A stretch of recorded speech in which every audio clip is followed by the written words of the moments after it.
நம்ம இப்போ வந்து கொஞ்சம் ஐப்ரோ பென்சில் போட்டுக்கலாம்.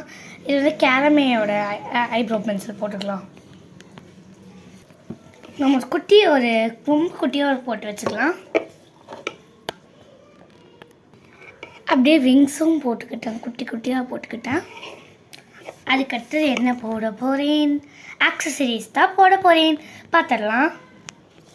ஆக்சசரிஸுக்கு ஒரு வாட்ச் போட போகிறேன். பிளாக் கலர் வாட்ச், ப்ளூக்கும் பிளாக்கும் செட் ஆகுது, போட்டுக்கிறேன்.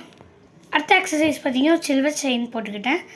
அடுத்து நம்ம வந்து என்ன பண்ண போகிறோம்னா ஹேர் ஸ்டைல். என் ஹேர் ஸ்டைலுக்கு ஒன்றும் பண்ண முடியாது, ஸோ காம் மட்டும் பண்ணிக்க போகிறோம். எடுத்துட்டு நல்லா காம் பண்ணிக்கலாம். அவ்வளோதான். Bye friends.